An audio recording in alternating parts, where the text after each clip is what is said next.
Muy buenas, soy Adrián Susudio y esto es Charlando con Libros.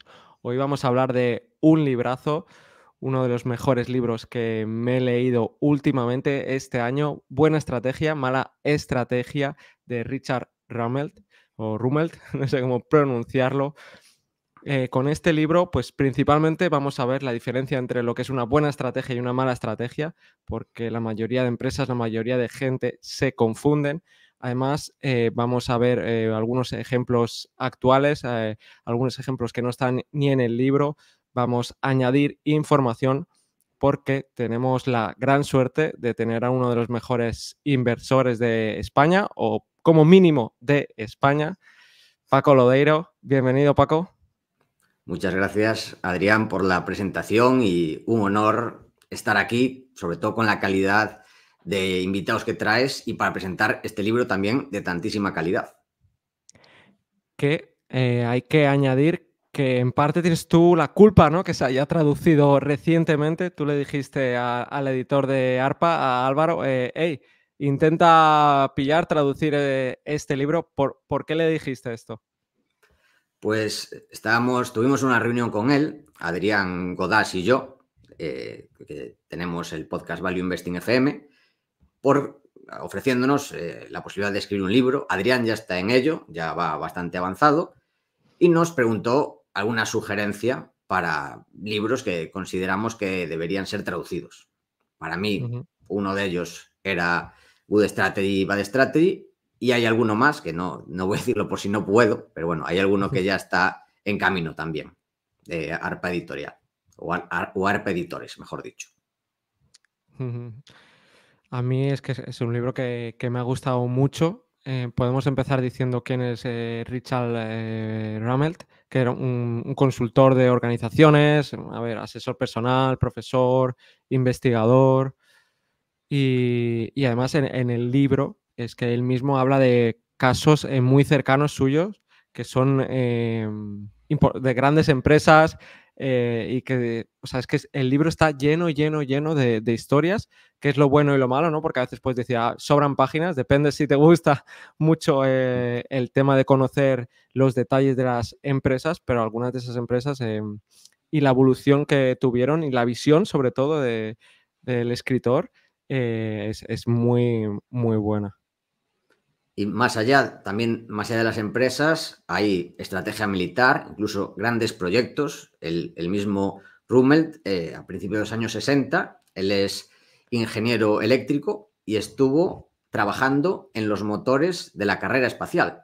Y habla, dentro de los grandes proyectos y grandes estrategias, la estrategia de Estados Unidos para llegar a la Luna. O sea, va más allá de la empresa, aunque él fue asesor empresarial, pero más allá de eso, tiene aplicaciones a otros ámbitos. Sí. Y como todo buen libro, se podría incluso llevar para ti mismo, ¿no? No hace falta ser una gran empresa ni tener una empresa para poder aplicar sus ideas. También, antes de entrar más en materia, los dos nos lo hemos leído en inglés, porque hace nada que ha salido traducido. Yo no considero que sea un libro difícil. Mira, Paco está enseñando los aquí dos. está el inglés, que es el que me leí, y este que me llegó hoy, que la verdad está muy bien editado. O sea, mejor tiene buena pinta. papel, texto más grande, un poco más grande. La edición en inglés, por lo menos la que tengo yo, bueno, es regularcilla, pero bueno, lo importante es el núcleo. Pero bueno, aquí El núcleo tenemos y en el inglés núcleo no me bueno. parece Sí. difícil. No sé si a ti te ha parecido difícil en inglés. No, se deja leer bien en inglés. Para quien le Sí. guste leer en inglés está bien, pero quien lo prefiera traducido y mejor editado. No sé qué tal la traducción, porque no lo leí. Por lo que leí por encima, está bien traducido, pero no lo leí entero. No puedo opinar, porque a veces en España, bueno, sí, en general las traducciones suelen estar bien. Hay alguna en inversión, pues que me ha defraudado. Aquí no puedo opinar, porque no lo he leído entero, pero lo que he leído por encima está bien traducido. Y cada vez hay más libros mal traducidos por culpa de la inteligencia artificial. No significa que utilicen inteligencia artificial de forma directa, pero el traductor sí que la utiliza, aunque no, ¿sabes? Y por lo que me han dicho algunos editores, cada vez cuesta más tener una buena calidad de traducción. También te lo decía porque no es un Poor Charlie Almanack, que lo tienes ahí detrás. Yo también lo tengo ahí detrás, y ese ya es otro nivel de inglés, entonces para la gente que elijan. Podemos entrar en materia. Paco, ¿qué es una mala estrategia o algún ejemplo, algunas ideas? Porque es que hay muchas cosas que son mala estrategia, ¿no? No es tan... A ver, primero, si te parece bien, vamos a hablar los componentes de una buena estrategia y a partir de ahí vamos a sacar lo que es una mala estrategia. Vale, yo quería hacer al revés, vía negativa, pero me da igual. Tanto Vale. monta tanto, empieza.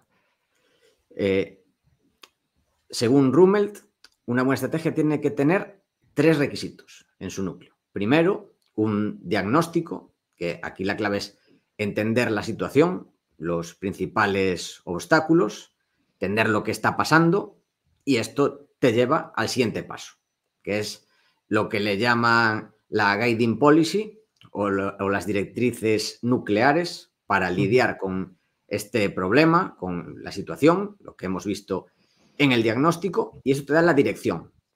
Que esto muchas veces hay estrategias que son solo esto, esta guiding policy, esta concentración, pero para que una estrategia sea completa debe tener estas 2 partes. Primero, el diagnóstico, después las directrices nucleares, a dónde vamos, y en tercer lugar, la acción coherente, que es un plan de acción coherente y coordinado que especifique los pasos a seguir, con normas concretas y también recursos comprometidos, porque los recursos no son ilimitados. Entonces, si tú tienes un plan de acción, tienes que decir qué te comprometes dentro de los recursos que tienes en tu empresa, en tu ejército o a nivel personal para llevar a cabo esta estrategia. Sí, Estas son las 3 partes del núcleo de una buena estrategia. el kernel que le llama, dice que esto es lo básico para una estrategia, luego pueden haber más cosas, pero sin esto no se puede diseñar una estrategia. Es como lo más importante que además habla de esto, de lo de concentrar que has dicho tú, y también de ejemplos como un médico, ¿no? Que hace un diagnóstico y según ese diagnóstico pues luego te dice, pues estás enfermo de tal. Y luego el tercer paso, el que decías tú, el de la acción, es tienes que tomar esto, tienes que hacer reposo. Son esos 3 pasos que se aplican, sobre todo el primero, que es el de ver o definir la naturaleza de ese desafío. Y además dice que hay que simplificarlo. El mundo es complejo, aquí hemos hecho muchos episodios hablando sobre ello. Y de hecho, estos 3 pasos beben del CPS, de la resolución de problemas complejos, de esta nueva metodología, y beben mucho de este libro. Y entonces lo que dice es sustituir toda esa complejidad, por así decirlo, más que sustituirla, reducirla para crear una historia. Porque si no creas una historia, si no creas un relato, la gente no te va a seguir, no lo van a entender, entonces tienes que hacer eso. Obviamente todo es más complicado, pero si no reduces luego no puedes ir a la práctica, ¿no? Porque dices, es todo complicado, esto es muy complejo, puede ser por esto, por esto. No, es que entonces te quedas sin hacer nada y al final si no haces nada también puede ser un problema, que es una de las características de la mala estrategia, me estoy adelantando, pero es así. El no acción, el decir, bueno, ya se solucionará. Eso es una mala estrategia porque muchas veces las empresas necesitan darse cuenta del problema o del foco o de cómo está cambiando el sector. Tienen que tener muy claro para dónde van y qué quieren, qué tipo de empresa quieren ser, porque una empresa que abarca todo al final no tiene estrategia, que es una de las claves. La estrategia es descartar. Hay otra que es la estrategia es hipótesis, que veremos luego, pero la estrategia es descartar. Es una de mis frases favoritas, que yo la aplico también. Tú la aplicas, tú la has aplicado. Y quien no la aplica, al final, quien mucho abarca, poco aprieta. Está todo en el refrán en español. Totalmente, totalmente. O sea que tiene que ser lo que dices tú, lo más simple posible. No más simple de lo más simple posible, tienes que mantener el equilibrio. Pero todo lo que puedas simplificar, simplifícalo Y otra de las bases de estas tres partes, que podríamos definir también, lo define en el libro, como no solo el qué, sino también el por qué, que sería el diagnóstico, y el cómo, que sería la acción. Estas tres partes tiene que haber una coherencia entre ellas, que también es muy importante, que una estas tres partes del núcleo de la estrategia. Y ahora, si quieres, vamos a lo que es una mala estrategia, que es muy habitual, que te llama la atención porque después de leer el libro dices, pues es que empresas, grandes instituciones, pues tienen estrategias muy malas. Es lo que te llama la atención de no sé, de lo verde que está la estrategia a nivel mundial, incluso pues en los grandes empresas, grandes instituciones, por todos lados. No sé si te llamó a ti la atención o no. Básicamente es que lo ves y dices, pero es que lo normal es la mala estrategia, ¿no? Es que lo Sí, normal sí. es la mala estrategia. Por ejemplo, en las palabras vacías, ¿no? Estas palabras así Sí, que tenemos que estar más unidos, que tenemos que... cosas que no son cuantificables, cosas que son muy etéreas o, bueno, queremos ser los número uno. Eso sí, sí, aún pero que es un objetivo, no es una estrategia, porque se sí, confunde objetivo con estrategia. Ese es otro de los problemas. sí, Entonces, sobre todo lo de las palabras vacías, ¿no? Este humo. sí, sí. Ser ambiciosos también, no parar hasta ganar. Algo que sé mucho, centrarse en el consumidor, en inglés, somos consumer centric, que Sí, también hay esa parte que, por ejemplo, muchas de las empresas palabrería, hay una que no, quizás, que sería Amazon, que sí que lo son, de verdad, y ahí sí que tienen, digamos que ese es su guiding principle, de verdad, y luego tienen acciones coherentes para ello. Otras dicen, vamos a centrar en el consumidor, pero luego pues hacen productos estándar. O sea, claro. no hay nada que le lleve a ello. Yo creo que Amazon es de las pocas que tienen esa especie de palabrería, pero que luego la aplican y lo convierten en realidad. También hay Claro, porque que diferenciar eso. tienen las tres cosas. Una cosa es la meta, que sería casi palabrería, ¿no? Muchos Sí, ejemplos, ¿no? La grandeza, la libertad. Luego ya sí, está el objetivo, ¿no? Que ya es algo cuantificable. Y ya luego sí, está la estrategia, que la estrategia es cómo conseguir ese objetivo.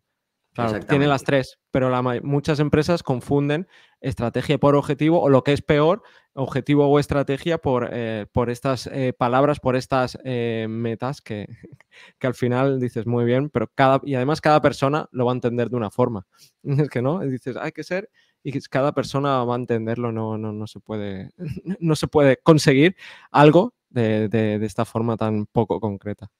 Claro. Y además Amazon tiene las acciones para ello y pone los recursos. Ha puesto muchísimos recursos durante años sacrificando beneficios para lograr este objetivo. O sea que es una excepción, pero bueno, en general esta palabrería de poco sirve. Eso es un ejemplo de mala estrategia. Otra puede ser no entender la naturaleza del desafío. Ujú. Esto, por ejemplo, podemos verlo, yo creo que la estrategia de país en España, de los políticos, tiene esto, además de otros incentivos perversos, bueno, mucho más, pero si nos centramos en la estrategia de país, yo creo que los desafíos en España están por la natalidad, por el sistema de pensiones, por la productividad, y de lo que hablan los políticos son de problemas secundarios que afectan al futuro del país de aquí a las próximas generaciones. Por poner un ejemplo más cercano que no está en el libro. Ujú. Y otro también puede ser la estrategia poco coherente, que tú puedas entender bien el desafío, pero luego no apliques bien las diferentes, tu guiding principle y luego las acciones a tomar en ese caso. Porque puedes ver que hay, por ejemplo, baja natalidad en España o problema en las pensiones, pero se está tapando. O sea, no estás haciendo una acción coherente para solucionarlo a largo plazo. Mm. Sí. Que pueden ser por los incentivos a corto plazo, ¿no? Que hacen, Sí, claro, que sí, hacen que se tape o Sí, sí, sí, sí, sí. Me decías también algún otro ejemplo, ¿no? Antes. Sí, hay uno que pone en el libro, que es la guerra de trincheras en la Primera Guerra Mundial, que básicamente la estrategia era tener fuerza, moral, fuerza de voluntad, y ahí no conseguían nada. Era seguir adelante y que murieran decenas de miles de Sí, personas constantemente y para avanzar 5 metros. Eso no es una buena estrategia. Y otro ejemplo de mala estrategia, para hablar también aquí en España, que fue buena en el pasado, fue buena durante décadas, es la de El Corte Inglés, que ahora intenta variar, pero buena parte de lo que hace, digamos, de lo que conocemos como El Corte Inglés, de los grandes department stores, tener edificios en el centro de la ciudad con atención personalizada y precios más altos, eso ya no se valora. Claro, aquí la clave es poder cambiarlo. Eso ya podríamos hablar en el futuro de la inercia, de lo complicado que es cambiar cuando tienes cierta estructura. No puedes cambiar. Ahí entras Amazon y ¿qué puede hacer el Corte Inglés? Es que ya tiene el edificio ahí montado. Es complicado. Si tienes una estructura de costes, una cultura, una serie de gastos que cambiarlo, pues se hace muy complicado. Pero son ejemplos de mala estrategia y en algún caso, con el Corte Inglés, que fue una buena estrategia, pues eso, en los años 60, 70, 80, principios de los 90, pero a partir de ahí empezó a decaer. sí, sí, sí.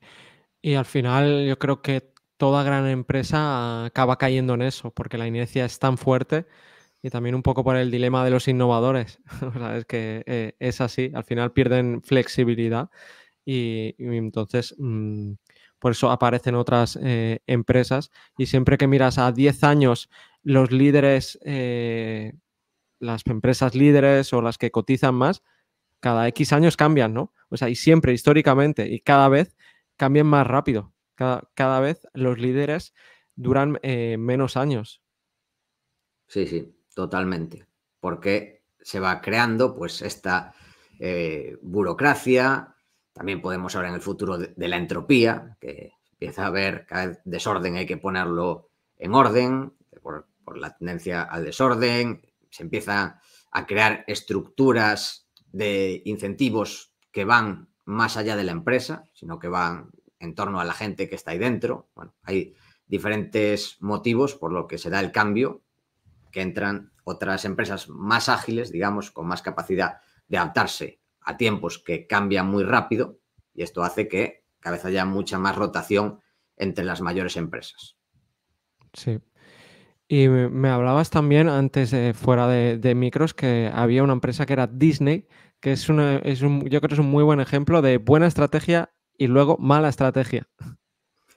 Sí, si vamos a la estructura del diagnóstico, los padres tenemos buscamos socio para nuestros hijos que nos aporte a los padres tranquilidad y seguridad, básicamente. Que dices, bueno, si mi hijo ve esto, o le compro una camiseta de esto, o va a ciertos sitios, pues yo sé que voy a estar tranquilo. Va a ir Ujú. todo razonablemente bien. No quiero arriesgar.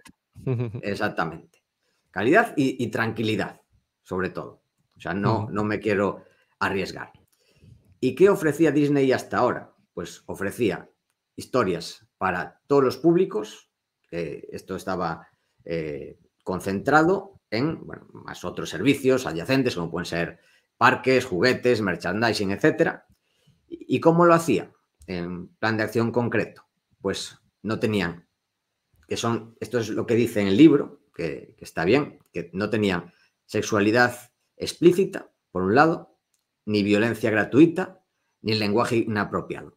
Entonces, tú estabas tranquilo y además incluso Disney fue ampliando, también comprando Marvel, por ejemplo, y va haciendo pues estas experiencias para toda familia, tanto en películas, series, parques temáticos, juguetes, etcétera. ¿Qué pasa? Que había otra pata que no comenta el libro, que es neutralidad política, que es algo que ha pasado durante los años que lleva existiendo Disney, que es una empresa centenaria, y esto ha dejado de ser así. Ha dejado de ser así los últimos años, y esto hace que una parte importante de la gente que tiene hijos, pues no se sienta cómodo con Disney. Y esto está afectando bastante a la compañía. Que puede ser una estrategia interesante no ser políticamente neutral para otras empresas que están empezando, posicionarse claramente. Pero si tu objetivo es llegar a las masas, a que todos los padres puedan tener tranquilidad, si lleva a sus hijos a una película Disney, un parque temático, le pones Disney, y en cambio ahora ya no es así, pues está teniendo un problema. Yo creo que está teniendo un problema cargándose una de las bases de su estrategia, que es la neutralidad política. O sea, algo que estuvo muy bien durante décadas, se lo están cargando, en mi opinión. Podemos también hablar de nuevo de la concentración, porque es que me parece de lo más importante, ¿no? En el libro habla de un ejemplo que yo nunca había oído, que es el de la publicidad. Se ve que la publicidad te tienes que concentrar a nivel de que una cantidad muy pequeña de publicidad no tiene efecto. No significa que si haces 5 anuncios tendrá el mismo resultado que si haces 30 anuncios. A lo mejor si haces solo 5 anuncios no tienes ningún resultado. Y en cambio, si haces 30 anuncios, sí que tienes resultado, porque esos 5 primeros anuncios te han ayudado a los siguientes, ese efecto no lineal. Y ahí entonces dice, o que te esfuerces mucho, ¿no? De gastos en un momento concreto, ¿no? Que hagas una campaña muy fuerte en vez de estar todo el año haciendo pues publicidad más pequeña, o que te concentres en algunos territorios, que empieces haciendo esa concentración, esa publicidad solo en algunos territorios, porque si no, es que dice que no es efectiva, que de hecho cada vez es menos efectiva la publicidad, o sea, cada vez es más difícil, cada vez nos sale a cuenta, ¿no? Hacer publicidad. Yo creo que es más para hacer branding, para que te suene luego, como para que veas el anuncio y te lo compres. Nos hemos vuelto súper inmunes a la publicidad y tiene que haber un cambio en los próximos años, porque no se sostiene y muchas empresas se están dando cuenta y cada vez van a apostar menos por la publicidad. Sí, totalmente. Y otro ejemplo que comentábamos antes, analizando también cada uno, que puede ser, esto podemos tenerlo en común. Tanto tú como yo tampoco tenemos grandísimos recursos. Bueno, no te conozco tanto, pero imagino que no serás multimillonario ni tampoco multimillonario en tiempo. O sea, que tendremos el tiempo limitado. ¿Y cómo gestionamos nuestra visibilidad en Internet? Pues lo hacemos a través de podcast. Centramos nuestro esfuerzo en el podcast, que es una forma de llegar a las personas, digamos, muy cercana. Yo creo que se centra también analizando nuestras fortalezas y debilidades. Yo creo que en el podcast nos desenvolvemos bien y en vez de estar pues subiendo cada día rollos a Instagram, subiendo TikToks, subiendo escribiendo artículos en el blog. Yo empecé con un blog, pero luego salté al podcast. Sigo existiendo en el blog, siguen teniendo ahí más de 500 artículos publicados, pero empecé ahí y mi salto fue al podcast. ¿Por qué? Claro. Porque al final el resultado, si te enfocas tu esfuerzo, es lo que dices, el resultado puede ser exponencial. En cambio, si publicas un podcast en vez de cada semana, cada mes, y luego un artículo al mes en Instagram, pues una foto a la semana, pues igual tienes un poquito de resultado en cada uno, pero en cambio el resultado exponencial es esforzándote en un lado. Igual que hay creadores de contenido pues que se centran en directos, en Twitch, por ejemplo. Otros en TikTok. Pues tiene sentido empezar ahí y luego quizás cuando ya creas, ya has alcanzado tu cuota de poder, pues ya pensar en expandirte. Pero cuando tus recursos son limitados, mi recomendación, si alguien de aquí que nos está escuchando está pensando en crear contenido, pues centrarse en un solo medio, por lo menos el esfuerzo. Luego en el resto, si quieres aparecer, vale, 90% de esfuerzo en uno, 10% en el resto. pero en general, si analizamos el mercado, es lo que está dando mejores resultados. Sí, sí, sí, porque al final el tiempo es finito. Yo en verano sí que hacía vídeos, pero porque tenía más tiempo, era verano, pero llegó un momento y tenía el podcast premium, pero luego llegó un momento que es que ya no me daba la vida y tenía que concentrar, tenía que descartar, pues dejé de hacer vídeos, dejé de hacer el podcast premium, me concentré en sobrevivir y en sacar este podcast, en seguir sacarlo cada semana. Ahora, por ejemplo, también he sacado una newsletter que es cortita, no me supone mucho tiempo, porque además la gente tiene poco tiempo, entonces ayuda a los otros y a mí también, ¿no? A los dos, pero mi concentración, mi 90% es en el podcast, es lo mismo. A no ser que, Exactamente. claro, si tienes mucho tiempo, pues sí que puedes expandirte, pero es que muchas veces no. Y si quieres hacerlo todo, yo si quería hacerlo todo, al final te estresas, al final no haces bien nada y entonces es peor. Sí, sí, es peor.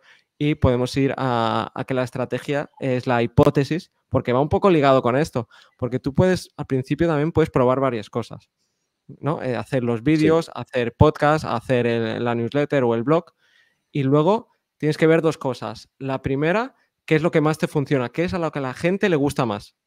Porque a lo mejor sí, les gusta más el podcast que los vídeos.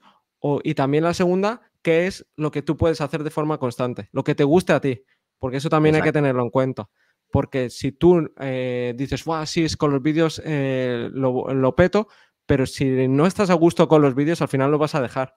A Claro. llegar a un punto, y en cambio con lo otro, más poco a poco, pero al final acabará a lo mejor acabará apareciendo ese crecimiento exponencial. Exactamente. O sea, al final hay que analizar todas las partes. Hay que analizar tus fortalezas y debilidades y luego también hay que analizar el product market fit, lo que se suele llamar. O sea, lo que estás ofreciendo encaja con el mercado. El mercado le está gustando. Puedes igual pivotar esta idea que estás haciendo o mejor centrarte en otras. Eso también es clave. También Mm, hay que decir que para probar, en general, a la hora de crear contenido, hay que tener en cuenta que los resultados también son exponenciales con el paso del tiempo. Es decir, si tú pruebas a hacer podcast y los 10 primeros no están triunfando, estoy ya hablando de caso concreto de sí, podcast o de Twitch o lo que sea, si los 10 primeros no triunfan, tampoco te desanimes. O sea, piensa que probar requerirá de 20, 25 para arriba, incluso lo ideal sería probar con 100.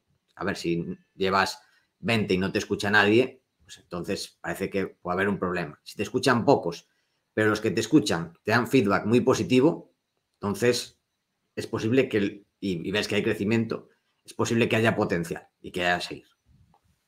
claro. Sí, sí, sí, totalmente. Y también habla de lo del cuello de botella o el sistema de cadena, que es, por ejemplo, dice, darle a una máquina, a trabajadores no cualificados, ¿no? Darle una pedazo de máquina a trabajadores que no están calificados, o al revés, educar a gente, a trabajadores, para un trabajo que no existe. Todo eso son sistemas de cadena. Habla de mejorar en los aeropuertos, ¿no? En la seguridad en los aeropuertos, que es extremadamente cauta, pero en cambio, luego la frontera terrestre pasa ahí todo el mundo. Entonces, no. O sea, tienes que fijarte en un sistema, tienes que fijarte en la parte más débil. Porque incluso a veces, si intentas mejorar otras partes, puede hacer que esa parte más débil empeore aún más. Dice incluso, si tienes una casa o un piso que lo quieres reformar y está al lado del tren, da igual que le hagas las mejores reformas del mundo.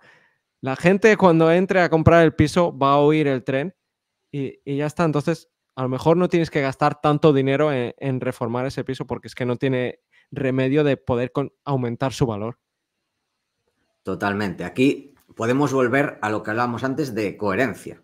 Por ejemplo, hablar de la estrategia de empresas como Ryanair.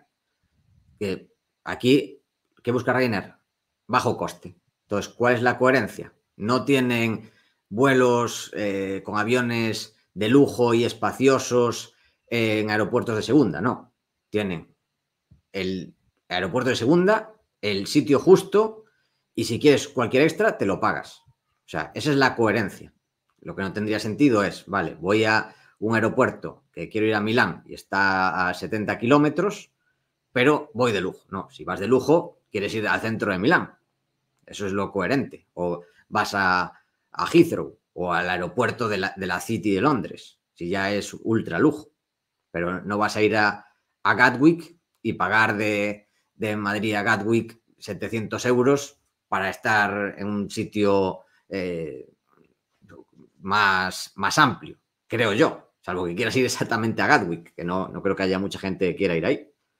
Entonces, esta coherencia es importante también y está relacionada, no es lo mismo, pero está relacionada con el eslabón más débil. Y luego también está la parte contraria, si queremos invertirlo un poco, darle la vuelta, que es que si tienes un sistema cohesionado, lo hace mucho más fuerte. Que si un competidor quiere copiarte una de las patas, no podría, no tendría ese éxito. Si quiere copiarte, tendría que copiarte todas.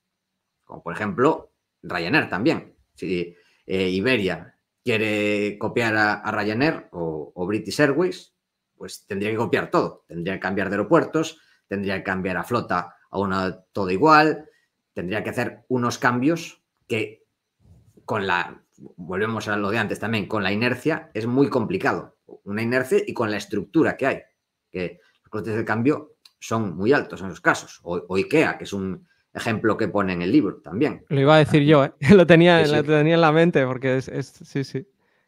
Pues sería otro ejemplo. O sea, si una tienda de muebles quiere copiar IKEA, tendría que copiar todo. IKEA funciona por todo, porque está todo coordinado. Y se copian solo una cosa. Los competidores aún no se han dado cuenta y solo copian una cosa y siguen fallando y IKEA sigue, sí. O el modelo de negocio que me gusta mucho, no sé si conoces, creo que en Madrid ya hay uno, que es Costco, que triunfa en Estados Unidos. Charlie Munger, de hecho, era una de sus principales posiciones, Costco, que es un supermercado que de grandes descuentos, donde si vas ahí, todos los productos te lo dan o más barato o de mayor calidad al mismo precio. Pero la clave que tiene su modelo de negocio es que tú pagas por comprar. O sea, es un modelo de negocio low cost que pagas sobre unos 100 euros al año por comprar. Si no, no puedes entrar ni comprar. Sí, una suscripción para poder entrar. Tienes que pagar una suscripción anual para poder ser socio, ¿no? Sí. Exactamente, claro.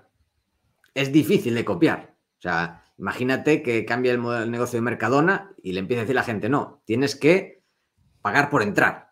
Sería raro que hiciera eso Mercadona o Carrefour.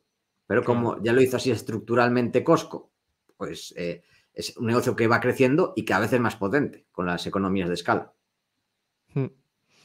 Y a lo mejor por sesgo de costo hundido, ¿no? La gente ya ha pagado por ese año, entonces, tengo que, ¿no? Tengo, igual que he pagado Netflix o Prime Video, tengo que verlo, pues utilizan eso en el sector supermercados que no la utiliza ningún otro.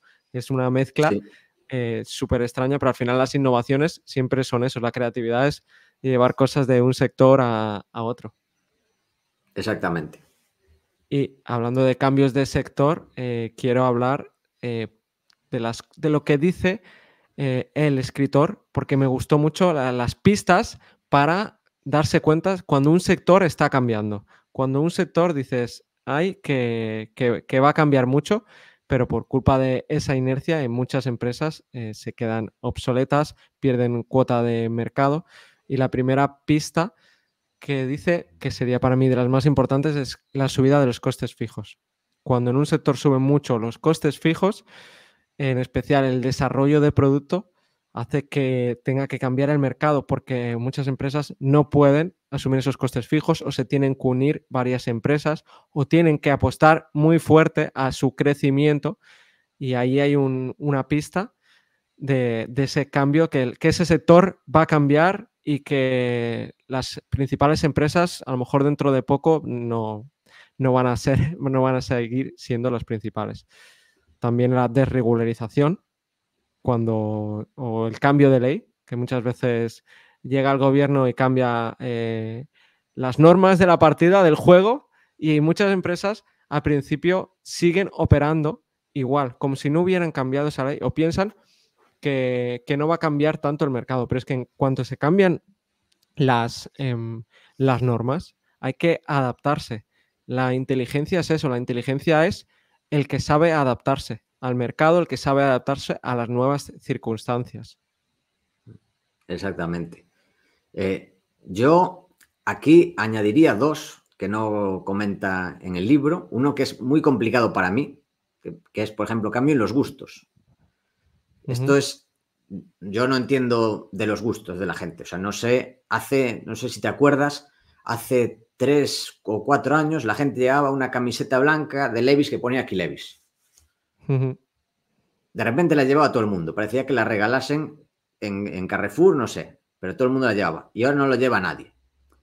Lo mismo pasa con los Crocs, que estuvieron de moda por ahí por 2008, luego nadie los llevaba y ahora lo vuelve a llevar todo el mundo. Y también con Abercrombie, que fue la empresa que más ha subido, creo que del SP500, superando, bueno, ahora con las subidas de Nvidia, pero por ahí andará el último año y pico, subidas similares a Nvidia. ¿Por qué? Pues un cambio de gustos. ¿Cómo detectarlo? Eso es, yo creo que para mí es imposible. En mi caso, también tienes que analizarte a ti mismo, diagnosticarte, que eso también lo hago como inversor. Sé que no voy a entender estos cambios, entonces intento evitar empresas que sean así de moda, de moda cambiante. Y luego está la tecnología, los cambios tecnológicos, que creo que en el libro hablaba de Kodak, si no me equivoco, no sé si era en este o en otro. No me acuerdo. Del cambio a Habla de la tantos fotografía. que no me acuerdo. Sí, Puede sí. ser, me suena, creo que sí. Puede ser, es que igual lo estoy confundiendo con otro, pero cambio de la fotografía analógica a la digital, que de Sí, hecho, es de este, sí. sí, de hecho Kodak fue de las primeras en empezar con fotografía digital, pero aquí también está el dilema del innovador, que claro, te pasas a un negocio, pero tu gallina los huevos de oro está en la fotografía analógica. Tú lo que quieres es que todo siga igual. El problema es que una vez que avanza la tecnología, no va a seguir todo igual. Y claro, Ni te eso va a es... dar los beneficios, porque el problema es ese. Como ya estás acostumbrado a un margen Sí, muy grande y las nuevas tecnologías al principio no tienen un margen muy grande. Entonces, exactamente, claro, ya están acostumbrados exactamente. y apuestan a ello, pero a lo mejor apuestan 1 año, 2 años, cuando ven que no hay resultados, llega un momento que cortan y entonces es cuando aparece otra empresa que puede asumir esos márgenes pequeños y al cabo de los años, de muchos años, ya aumenta esos márgenes, claro, porque ha podido tener esa paciencia, el dilema de los Sí. innovadores. De También hecho, dice, Didi. de hecho, yo suelo poner un ejemplo, que es la enciclopedia Encarta, no sé si te acuerdas de ella, la enciclopedia Sí, de Microsoft, sí. que fue una disrupción. O sea, se cargó la enciclopedia británica. Entonces, Microsoft creó la Encarta, se creó las enciclopedias porque era enciclopedia en CD-ROM, pero a su vez la Wikipedia se cargó la Encarta. O sea, fue una disruptora, ganó mucho dinero mientras duró y ahora no sé si existe la enciclopedia Encarta o si ya la borró. No sé si entras en la web de Microsoft, seguirá existiendo encarta.com y tendrá una especie de enciclopedia. No lo sé. Se llama Pero, Wikipedia ahora, ¿no? claro, Porque exactamente. es el que sí. O sea, está la enciclopedia británica que duró, pues no sé, pero igual un par de siglos, no sé, pero bastante tiempo. Era la enciclopedia por excelencia. Pasó la Encarta, que tendría sus 15 años de gloria, ganando mucho dinero también.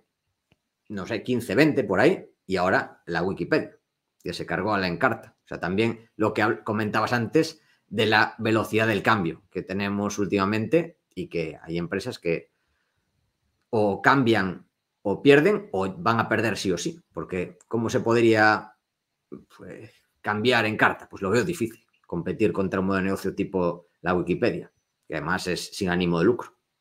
Muy Sí, difícil. sí, es muy, muy difícil. Pues, Paco, si quieres decir algún ejemplo o alguna otra idea que se te haya quedado en el tintero antes de cerrar.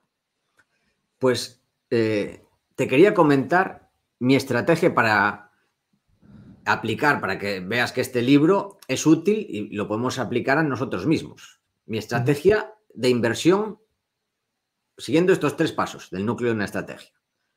Yo, diagnosticándome a mí mismo, yo tengo poco capital, no tengo